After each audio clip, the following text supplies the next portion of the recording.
नकद प्रवाह विवरण कैश फ्लो स्टेटमेंट पार्ट 2। नकद प्रवाह विवरण का सृजन या preparation of cash flow statement.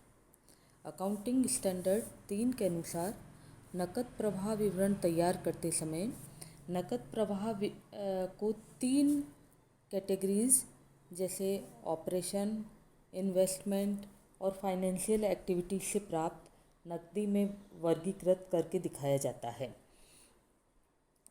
इसका हम संक्षिप्त जानकारी इस प्रकार है। सबसे पहले बात कर रहे हैं परिचालन क्रियाओं से नकद प्रवाह या cash flow from operating activities. Actually operating activities से क्रिएटेड कैश फ्लो मूलभूत रूप से एक फर्म की आगम फलित क्रियाओं का परिणाम है, जिसमें मेनली होते हैं गुड्स एंड सर्विसेज के सेल्स से प्राप्त कैश, रॉयल्टी फीस, कमीशन के रूप में प्राप्त नकदी, सामग्री तथा सेवाओं के वितरकों को किया गया भुगतान, कर्मचारियों को और अथवा उनकी ओर से किया गया कैश पेमेंट। इसको अगर एक टेबल के फॉर्म में हम पढ़ें तो कैश फ्लो का आगमन हो सकता है पहला माल तथा सेवाओं की बिक्री से प्राप्त नकदी के रूप में, दूसरा विभिन्न आगम स्रोतों से प्राप्त नकद यानी फीस तथा अधिकार शुल्क आदि के रूप में प्राप्त इनकम, बीमा कंपनियों आदि से प्राप्त एनवीटी और अन्य लाभ, नकद के रूप में इनकम टैक्स रिटर्न या रिफंड, व्यापारिक कार्य में ऑप्शन, स्वैप या फॉरवर्ड कॉन्ट्रैक्ट से प्राप्त नकदी, व्यापारिक प्रतिभूतियों की बिक्री से प्राप्त नकद प्रवाह या असामान्य व्यवहारों से प्राप्त नकदी। ये सभी नकद प्रवाह का आगमन है। नकद प्रवाह का बहिर्गमन हो सकता है माल तथा सेवाओं में वितरकों को नकद भुगतान, विभिन्न आयगत व्यय की मदों पर किया गया खर्च जैसे एस्टेब्लिशमेंट चेंज आदि, बीमा कंपनी आदि को प्रीमियम का भुगतान, आयकर का नकद भुगतान, व्यापारिक उद्देश्यों के लिए इस प्रकार के प्रपत्रों से संबंधित भुगतान, व्यापारिक प्रतिभूतियों आदि के क्रय पर किया गया भुगतान, असामान्य व्यवहारों के संबंध में नकद भुगतान। ये कुछ नकद प्रवाह के आगमन और नकद प्रवाह के बहिर्गमन के मदे हैं। दूसरा कैश फ्लो जो हो सकता है वो विनियोग क्रियाओं से हो सकता है, यानी cash flow from investing activities. स्थायी अथवा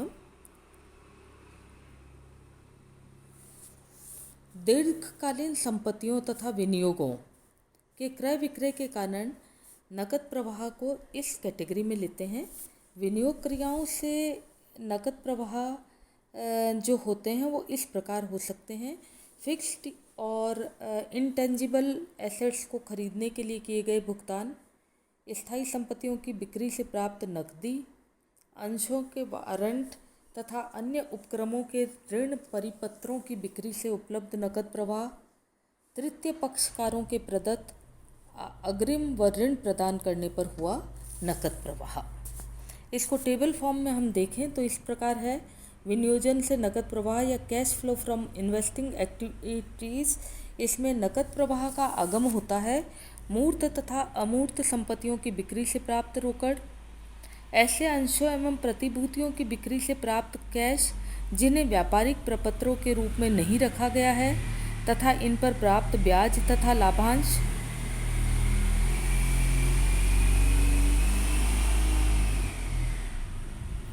ऑप्शन, स्वैप तथा फॉरवर्डिंग कॉन्ट्रैक्ट जिन्हें व्यापारिक उद्देश्यों के अतिरिक्त किया गया है उनसे प्राप्त नकदी, तृतीय पक्षकार द्वारा किए गए अग्रिम से प्राप्त नकदी, सहायक कंपनी की बिक्री से प्राप्त रोकड़।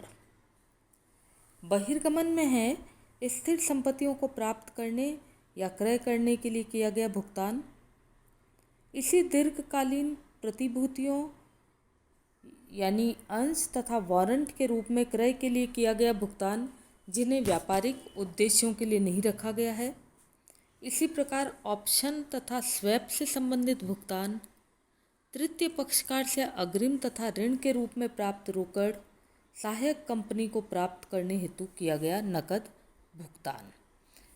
विनियोजन से नकद प्रवाह के अतिरिक्त तीसरा नकद प्रवाह का प्रकार हो सकता है वित्तीय क्रियाओं से नकद प्रवाह या कैश फ्रॉम फाइनेंशियल एक्टिविटीज़।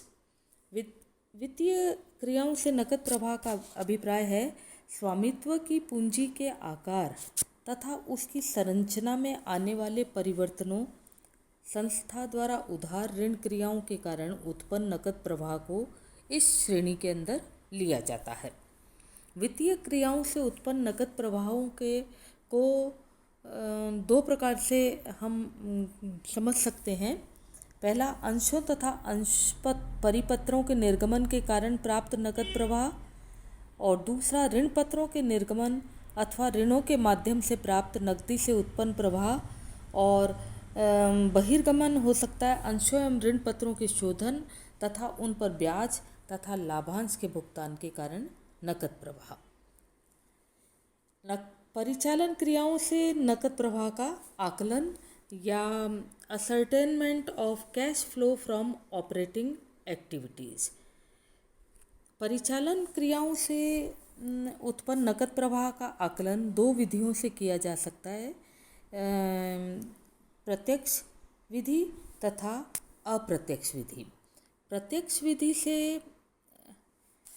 नकद प्रवाहों के प्रोजेक्टेड करने हेतु प्रत्यक्ष विधि के अनुसार विक्रय, देनदार, कमीशन, फीस आदि से प्राप्त नकदी में से क्रय, परिचालन व्यय, प्रत्यक्ष कर तथा ब्याज आदि के भुगतान की राशि को घटाकर नकद प्रवाह ज्ञात किया जाता है। इस विधि के अनुसार नकद प्रवाह को इस तालिका के द्वारा समझ सकते हैं। सबसे पहले कैश फ्रॉम ऑपरेटिंग एक्टिविटीज़, जो कि हो सकती है sales, debtors, commission, fees, interest, इनके द्वारा। और कैश पेमेंट जो हो सकता है वो purchases, creditors, operating expenses, direct expenses, interest payment इत्यादि के द्वारा। और रिसिप्ट में से पेमेंट्स को घटाकर net cash flow from operating activities निकाल लिया जाता है। बी कैटेगरी के अंदर इसमें cash flow from investing activities को लिया जाता है, जिसमें acquisition of fixed assets, acquisition of investment, sale of fixed assets, disposal of investment, interest received, dividend received इत्यादि आते हैं। और इसके द्वारा net cash flow from investing activities निकल जाता है। Cash flow from financial activities के अंदर proceeds from issue of shares and debentures, receipts from long-term debts, repayment of long-term debts, redemption of debentures, redemption of redeemable preference share capital, dividend paid इत्यादि आते हैं। और इस प्रकार net cash flow from financial activities ज्ञात हो जाता है। कुल मिलाकर नेट इंक्रीज या decrease in cash and cash equivalents जो है वो ए यानी cash flow from operating activities, B cash flow from investing activities, और C cash flow from financing activities का योग होता है।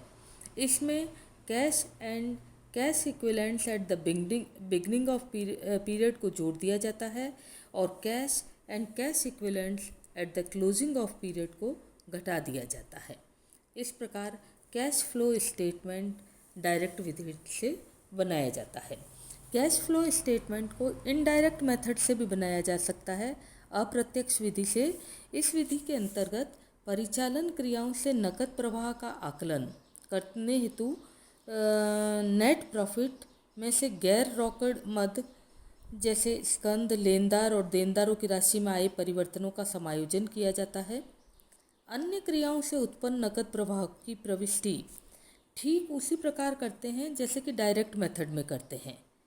फर्स्ट मेथड की तुलना में यह विधि ज़्यादा वैधानिक मान्यता प्राप्त है। इसका एक प्रारूप इस प्रकार हो सकता है। ए कैटेगरी के अंदर हम cash flow from operating activities को ले रहे हैं, जिसमें नेट प्रॉफिट बिफोर टैक्स, इसमें एडजस्टमेंट किया जाता है depreciation, loss on sale of fixed assets, amount stolen, preliminary expenses written off, goodwill written off. इस प्रकार हमको operating profit before working capital changes ज्ञात होता है। इसमें एडजस्टमेंट किया जाता है इंक्रीज और डिक्रीज इन स्टॉक, इंक्रीज और decrease in trade and other receivables, increase और डिक्रीज इन ट्रेड पेमेंट्स। इसके बाद हमको कैश जनरेटेड फ्रॉम ऑपरेशन ज्ञात हो जाता है, जिसमें से इनकम टैक्स पेड लेस कर दिया जाता है, तो net cash flow from operating activities आ जाता है।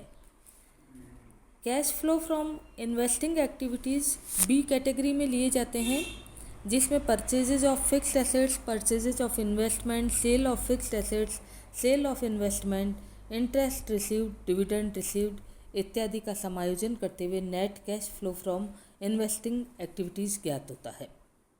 Cash flow from financing activities के अंदर proceed from issue of share and debenture, proceed from long term debts, repayment of long term debts, redemption of debentures, redemption of redeemable preference share इत्यादि और dividend paid इत्यादि का समायोजन करके net cash flow from financing activities ज्ञात की जाती है। इस प्रकार नेट इंक्रीज और decrease in cash flow and cash equivalent जो होता है वो ए कैटेगरी, बी कैटेगरी और सी कैटेगरी की मदों का योग होता है। इसमें बिगनिंग और क्लोजिंग कैश या कैश इक्विवेलेंट का समायोजन करके कैश फ्लो स्टेटमेंट तैयार किया जाता है। Thank you.